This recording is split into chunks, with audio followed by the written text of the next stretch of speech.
Welcome back. This is day 2, and we're talking with you about the worst to best lead generation sources. And if you didn't listen to yesterday's podcast, we covered a few on that show. And I have to say, the last post or the last point we made with regards to buying buyer leads, we did raise some eyebrows with that. But when we backed it up with numbers and facts, I think people are realizing the futility of buying buyer leads more than ever. If you're buying buyer leads, you are definitely going to probably frustrate yourself out of business. So make sure you go and listen to yesterday's podcast. And remember, if you want all the notes from today's podcast and all of our podcasts, we've made them available for you for free over at harrisrealestatedaily.com. It's our newsletter. The link is below in the show description if you want to click it, or just go to harrisrealestatedaily.com. And again, harrisrealestatedaily.com is the only place where our notes from our podcasts exist. And a lot of notes. Julie and I put a lot of effort into these shows, and some of you use these podcasts for your own education, for your own use, but maybe you're using it to train your real estate team, your brokerage, and that's great. That's what we've created this content for you to use. With for yourself and everyone else, just go to harrisrealestatedaily.com and subscribe to the newsletter. Remember, when you put your email address in to subscribe, you also have to go to your email itself and confirm that you want the subscription. Otherwise, you won't get it. It's a double opt-in that we have left on because we only want motivated, interested folks getting our notes. So just go to harrisrealestatedaily.com. Julie, we had 32 points, and today we're picking up on point number 28. And again, we're going from the least to most effective at lead generation. And we've the rules and the filters that we've created so that you know how our brains were wired are what's going to put money in your pocket in the most proactive way in the next 90 days or less that costs you the least amount of money. And we are going from the least amount of skill in the least amount of money to, frankly, things that are going to start requiring more skill that produce the most consistent cash flow and the most consistent lead flow. So stay tuned as we move up our list. But today is point number 28. Yes, going from worst to first. This will be a multi-day podcast, so make sure you are getting the notes as Tim told you. All right, number 28, geographic farming, sometimes called geo-farming. This is very expensive in time and money and is also pretty ineffective. Examples of this would be Everydoor Direct, SmartZip, and other analytics-based mailing to theoretically motivated homeowners. Now, these companies have pretty good pitches. They say, for example, somebody's lived there for 25 years, they must be ready to sell the house. But just because somebody's lived there for a long time and the house is paid off does actually not automatically mean they're ready to sell. Could they even buy the home they're already in today's prices, for example? So there was a crop of these companies, and there's some of them are still around, that were basically had fancy, anytime you hear their word algorithm, you should automatically have your spidey senses. So they've got all these fancy algorithms to do predictions as far as what sellers are going to be selling next in a particular neighborhood. And then what they'll do, so there's general, mass mailing, and then there's these guys that charge an enormous amount of money, and they're going to market directly to the people that fit their criteria of their algorithms. But I'll give you guys a little shortcut. You can save all the money and the effort. You can pretty much figure out who based on most of the algorithms are leaning in towards people that are have lived there the longest. So if a particular neighborhood has an average residency of, say, 7 years, and someone's been there for 10, that's going to be on their list of people that you should market to. And they're going to say maybe there's been for example, there's a court filing against the property, or they're behind in property taxes. And they're going to say, okay, Bob, here you go. Here's the list. We're going to start mailing these people constantly. We're going to follow them on social. You're going to pay all this. Okay, skip that. Go knock on the door and have a conversation with them. Go knock on the door and say, and when you got folks lurking in the neighborhood, buyers looking in the neighborhood, and just knock on the door and say you're working with buyers that are looking for a home in the neighborhood, and just have a normal conversation. Use our scripts. Skip all the bullshit, because you can find out what the algorithm is just off your own common sense and go directly to those folks yourself. But really, at the end of the day, probably doesn't make much sense to do any of it at all ever, because it's too passive.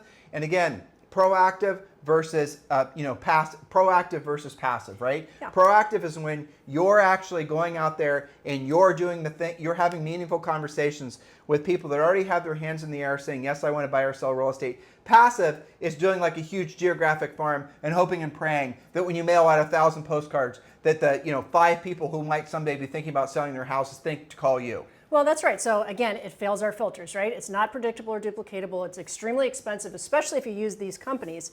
And it might surprise you that even when they do all those postcards based on their fancy analytics, you know the agents don't even get the phone numbers to those people. Yeah, I know, because they don't want you doing what I just said. Exactly, because you could do it on your own. But I want to say this. Okay, so Michael and Robin Gordon, who are longtime coaching clients, probably our first coaching clients, and they're some of the top agents in all of America. They're on the main line in Pennsylvania. A lot of you have heard of them and heard of their success. Very, I'd say, famous agents because they've been successful for decades. Now, they did start their business by doing a direct mail campaign to a very particular area in the main line in Philadelphia, which, if you guys know what I'm talking about, it's very expensive.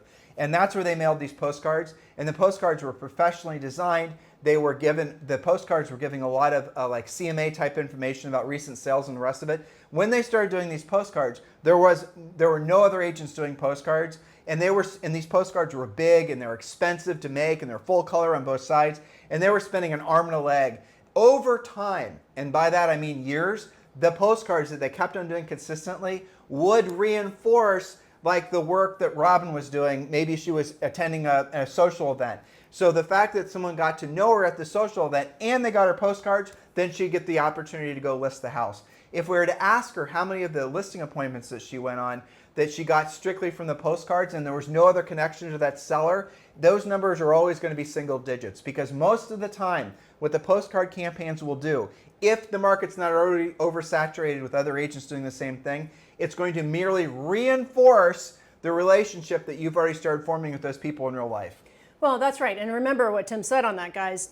They spent a lot of time, a lot of money. They were very consistent, and it was very high-end mailing, okay? So that may or may not be in your budget. Now, I will point out, because I think we're in agreement that these companies that sell all of this fancy stuff and charge you monthly and have these expensive contracts, not worth doing. But on a micro level, for example, I have coaching clients that, especially in their own personal neighborhoods, they have a pretty good footing, right? They've had multiple listings.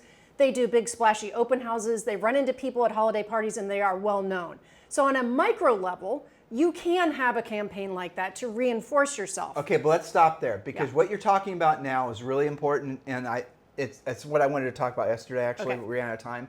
So a lot of you guys are conflating or confusing reputation with essentially branding. And the branding marketing people and advertising people, they're all the same that's the whole thing.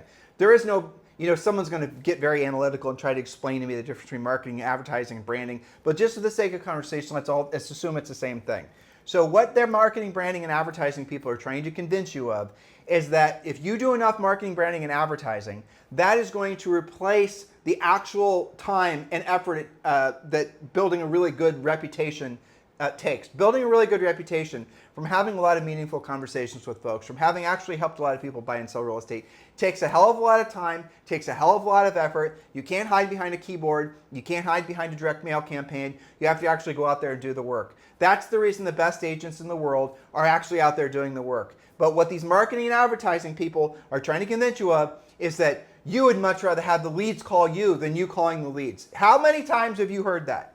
Right? Oh, no, Julie. No. You don't want to have to actually go out there and have meaningful conversations. You want the people to call you. That is the slippery slope into running a non-profitable business, because what they're trying to do is lean into your innate desire to have a really stellar reputation in your community by thinking that you can go out and buy the stellar reputation with enough marketing and branding and advertising. So when I heard Julie say what she just said, almost all of Julie's top coaching clients are pretty much the top agents in their marketplaces.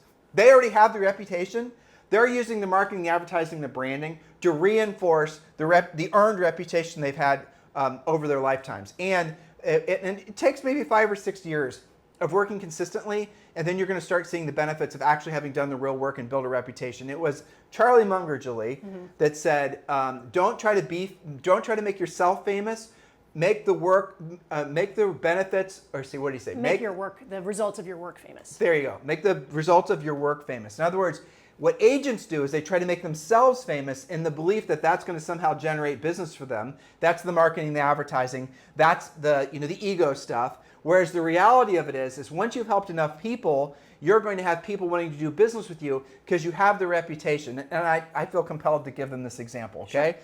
So if you guys are right now trying to decide to hire a roofer for your own home, right? You have to hire a roofer for your own home. I want you to tell me what you're going to do. What are the filters and the processes you're going to do to find that roofer? The first thing you're going to do is you're going to basically say, do I know a roofer? Who do I know that's basically I've worked with in the past that's a great roofer? Isn't that the first thing you're going to ask? If you don't know a roofer, what's the second thing you're going to do?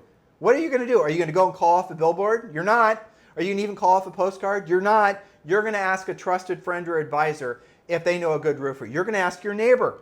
You're going to ask, your brother. You're going to ask somebody that you know, love, and trust for a referral for that potential roofer. You guys follow me in all this? And only when you don't know a roofer and you can't get a referral from a trusted friend or advisor are you going to actually pay attention to advertising. And here's the stone cold facts that the marketing and advertising people do not want you to know. Less than 8% of the time, and I've heard as low as 5% of the time, are people making buying decisions, especially when it comes to hiring a service professional, which is what y'all are, from marketing, advertising, and branding. I want you to think about what I just said, how preposterous it is. And yet, as soon as everyone gets the real estate license, they're bombarded with all these marketing and advertising people trying to sell you the idea that you spend enough money, you build your brand, you've somehow simulated this reputation, and people are going to start treating you as if you're actually already successful. Some manipulation that's at that level. So you already know when you're hiring a roofer, it's who do I know? If you don't know anyone, you're going to ask a trusted friend or advisor. And if you don't know anyone, they don't know anyone, then you're going to lean into advertising, and you might call from that postcard. You guys get it? That's how everyone makes a decision about who they're going to hire for hiring when they're choosing a real estate agent. The same damn process.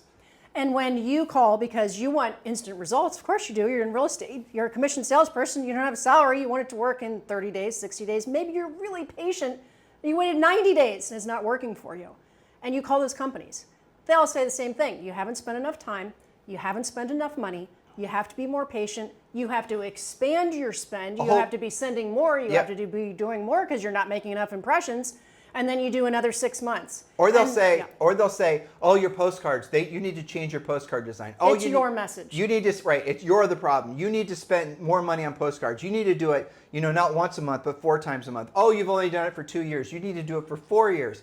They're going to make excuses because they do not want you to hold them accountable. Because at the end of the day, marketing and advertising, for the most part, is sold to people who do not demand accountability. Because if they did, and they actually put numbers to the marketing campaign that they're thinking about doing, and they saw how little actual profit they get from it, and then they had the epiphany that I'm doing this because of my ego in essence, because I want to be famous versus being rich, like we talked about yesterday, then you're going to see all these marketing and advertising companies go down the drain.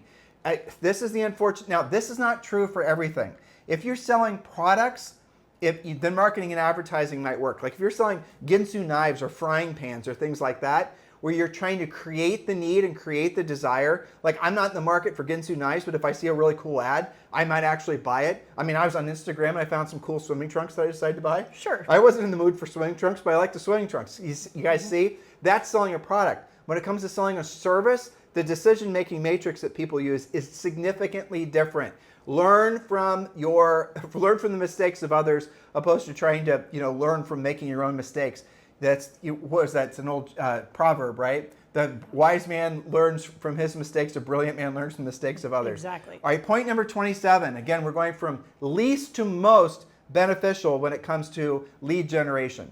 All right, number 27, Facebook advertising. Now, this comes in different varieties, so let's kind of translate what we're talking about. What is cost per click, or shortened to CPC? Cost per click typically ranges from 50 cents to $2 per click, depending on the market and the competition.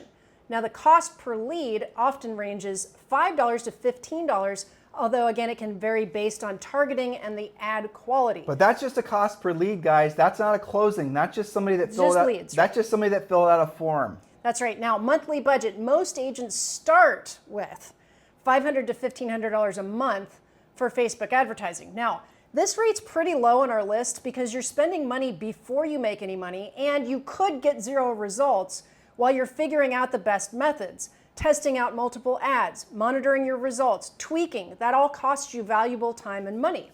Now, leads per month, I asked for some statistics on this, right? An agent could expect to generate anywhere from 20 to 50 leads per about $500 spend, depending on that cost per lead. Now, What about the appointment conversion? On average, 5 to 10% of leads on Facebook ads convert to appointments. So the example is with 50 leads generated, you could secure 2 to 5 appointments. Now, the appointment to transaction ratio depends a lot on your sales skills and the lead quality. 30 to 50% of appointments may convert to a closed transaction. But here's the thing, why is this not higher on the list? Because it leaves so much to chance. Think of our filters. Your ability to create compelling enough advertising to get the leads in the first place, your speed and skill of follow-up, the buyer's ability to transact, that's whether they're even pre-qualified, and the possibility that the lead is yours alone. Maybe they did respond to your Facebook ad, but they also have a best friend that sold them the house that they're living in.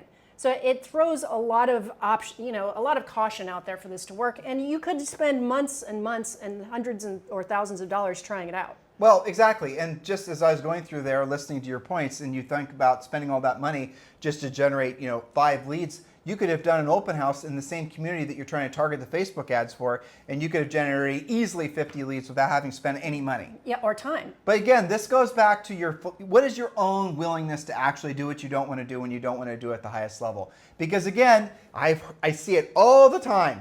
Coaches, gurus, all these people saying, you want to build a business where people are calling you and you don't have to call them. I'm going to decipher what that actually truly means. They never develop the actual skill to have meaningful conversations that result in having essentially a closed transaction.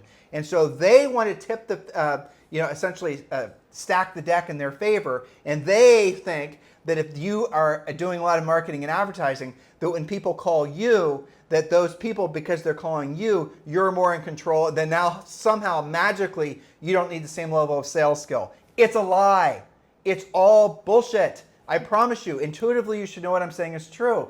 And so for those of you guys who spend a lot of money in marketing and advertising, I want you to be clear. It does generate leads, but they are expensive leads, and it's inconsistent sources of leads.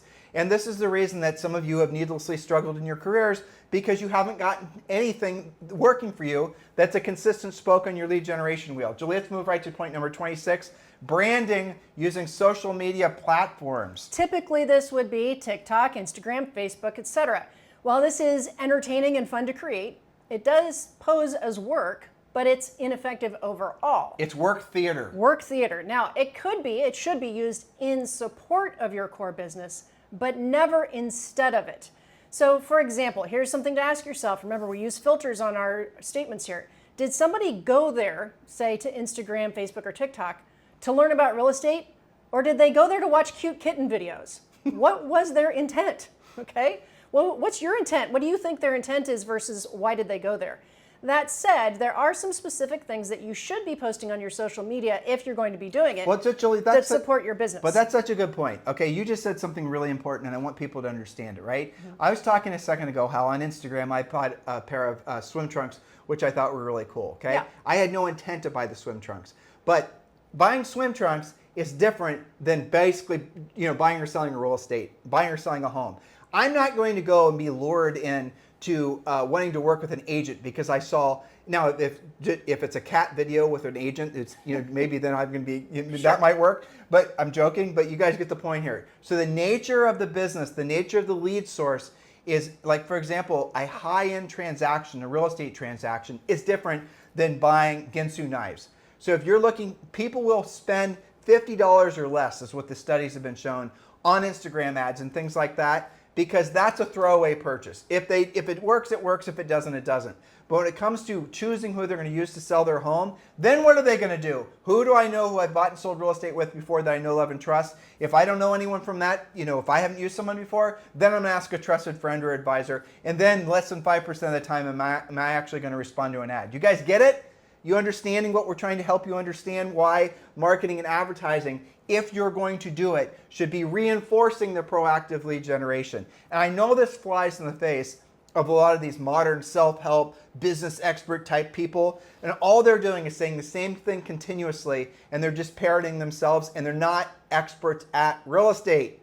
They're maybe experts at selling products that are less than $50 on Instagram, but they're not experts at what we're all here to do, which is being of service to others in the real estate space. That's right. Now, this is not to say that we are against this across the board. Nope. Okay, there are some specific things that you should be posting on your social media that support your business.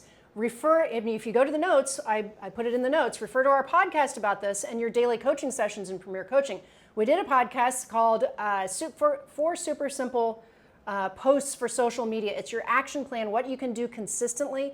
And it's very specific examples of what does work, but again, it's in support of, it's not instead of, and that's a distinct difference, is to not look at your social media posts as lead generation in and of themselves.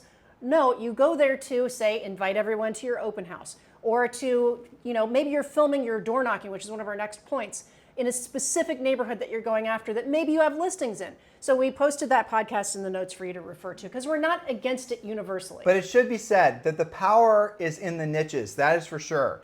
If you want to make a lot of money, don't try to be a generalist, be a very specific, really drill down on a particular neighborhood, really drill down on really knowing the folks in that particular community. You're going to get a lot more traction a lot faster if you truly have earned the right to be what they deem to be the real estate expert. Remember, saying it for the fourth time on today's show, you have to hire a roofer. First thing you're going to do is, who do I already know that's a great roofer that maybe I've used in the past? If you don't know someone, then you're going to ask for a referral from a trusted friend or advisor. And then if you can't find a source from those two obvious go-tos, then you might respond to advertising. So spend all your best efforts becoming the person that is going to check the boxes and from being a referral source, or that the person's used in the past. That's how you build a long-term sustainable business. It is different than selling products. Selling services is different than selling products. Get that clear in your mind. Otherwise, you're forever going to be confused.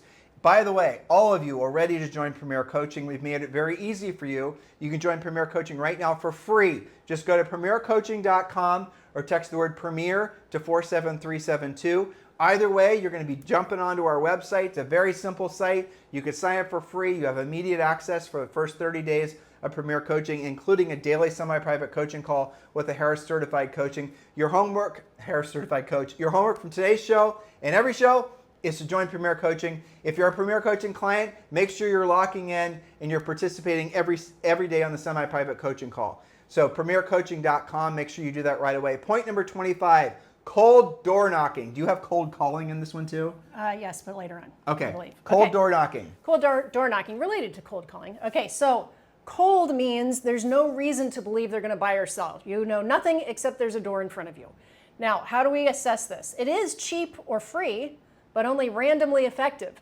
It's a good place to build confidence and skill for no expenditure. So there is a place in your world for this. If you are going to choose between doing cold in a particular community that you really want to, focus in on, do what Lisa McKivergen did. We talk about her in Granville, Ohio. She went and knocked on every door in Granville, Ohio. I don't know how long it took her back when she got into business. And then she essentially introduced herself and, I'm sure kept in relationships with the people that she made direct contact with. And then she started doing the real work of real estate by calling the folks. That's how she built this amazing real estate business. She's a RE/MAX franchise holder. Yes, but she didn't do it like 1 week this month, and then 3 months later she did something else in a different neighborhood. She had a plan, she followed it, she was consistent. Right. Well, but the point is that when you're knocking on a door, and I gave you an exception, right? The example I just gave you with Lisa, but you're knocking on a door of someone who isn't interested in buying or selling real estate, right? So if you only have so much time and energy every single day, you want to be focusing your best efforts every single day on those who already have their hands in the air wanting to buy or sell real estate. Exactly. So it is a place to build your skill and have conversations and not be a secret agent, but cold doors are the least effective. Knocking door by door with no reason to believe the inhabitants are A, the owner, B, wanting to sell, C, don't already have an agent in mind already, that's kind of working against you. So if you are going to door knock, make it as effective as possible. And again, we have a multi-part podcast series about door knocking. And we talk about this a fair amount on Premier Coaching too. Absolutely. But so we'll give them the snippet today. So for example, knock your own neighborhood to build your center of influence. You know your neighborhood best, so this is a confidence builder, and it gets you used to having IRL, in real life, real estate conversations. You can knock before your open houses, inviting your neighbors. Those could be future listings. You can knock on specific neighborhoods for your highly motivated and qualified buyers that desire if you can't find them listings in the normal ways. Use our wanted postcard, letter, or flyer from Premier Coaching. Now realize, it typically takes an epic amount of doors to get results, but you may get some random wins along the way because you're out there. It's better than sitting in your office or your basement not talking to anybody. But truthfully, the ratios are very similar to what some of you guys are doing for like your Facebook advertising. You're spending all this money to generate this many impressions that's going to generate this many leads that may or may not. So the ratios of actual cold doors is similar to just less expensive though. But it doesn't cost you anything but your time. And this again is, I know what a lot of you guys will rationalize. You're going to say, I don't want to do a proactive lead generation because I want people to call me. Okay, we've talked about that. You can spend all the money in the world, you can have them call you, but it doesn't necessarily mean you're going to result in transactions. Okay, so just be very, very clear about that. What was my secondary point? I don't remember. I don't remember either. Well, anyway, we'll circle back. It'll pop back in my mind in a second. Okay, now we're starting to get better quality here as we go from worst to first in our list. Number 24, networking groups. Now, these do produce random and unpredictable results, but can give you a few extra transactions now and then. They're lower on the list because they take a lot of time and consistency to work. You should still do them, but more of them and more consistently if you expect results. So examples of this would be BNI, that's Business Network International, Chamber of Commerce, entrepreneur groups, investor groups, meetup.com groups, lots of different networking groups that are out there. There's ways to search for those. With coaching clients, I use meetup.com. You put in some of your interests, you put in your zip code, you say you'll go a 20-mile radius, and you can find networking groups. I remember what I was going to say. It's very basic. So the fact is that network groups, knocking on doors, having direct conversations with people, actually you're going to have a higher success rate because there's less threat vectors, there's less variables. So for example, if you're doing a Facebook campaign, think of all the things that have to work for you to generate a lead and all the little the points of breakage. You know, what's the ad look like? When did the ad run? What was this or the other thing? All the things, right? Then versus going and knocking on a door. And here's what's also interesting. When you're having direct conversations with people, you will naturally it'll be easier for you to have, again, don't have real estate breath, follow our scripts and our techniques, but you will have a higher percent of those folks will have good conversations with you because face to face, it's easier for even an inexperienced salesperson, which is, all of us are salespeople. Some of you are inexperienced, and that's okay. It's experience deficits are what we're all about fixing. But when you're an inexperienced salesperson, you have a few conversation starters that we teach you in Premier Coaching, you're going to actually feel yourself becoming the person you want to be versus if you run a bunch of ads, the ads don't work, and now you're feeling despair because you spent all this money for no results. The psychology behind doing the activity is what changes the mindset. So don't, again, this is getting to a grander point, which I won't focus on, but if you're trying to improve your mindset, if you're not feeling motivated, the problem isn't your thinking, the problem is your actual doing. So if you want to change your mindset, go get into action, doing what you would be doing if you had a great mindset, and sure enough, you're going to see that your mindset, your attitude, your level of optimism starts to change. Waiting around to read a bunch of books, saying a bunch of mantras, doing all this other, pseudo-psychology stuff, hoping and praying you're all of a sudden going to find your motivation. Eventually, maybe for some of you will work, but nothing's going to work better than getting off your butts and going and having meaningful conversations with people, which is what networking groups are all about. Julie, let's wrap for today because the next point's a big point. Yep. All right, so what's your homework from today, guys? You want to go to premiercoaching.com. You want to join Premier Coaching. We know you love this podcast. Literally tens of millions of you have downloaded this podcast. So please do the next natural thing and become a Premier Coaching client. And it is our pleasure to provide this show for you. We have 3 more days. Mm-hmm. All right, we're getting to the best ones. Are you guys anticipating what the best lead sources are going to be? Hope you're excited. We are. We'll talk with you on the show tomorrow.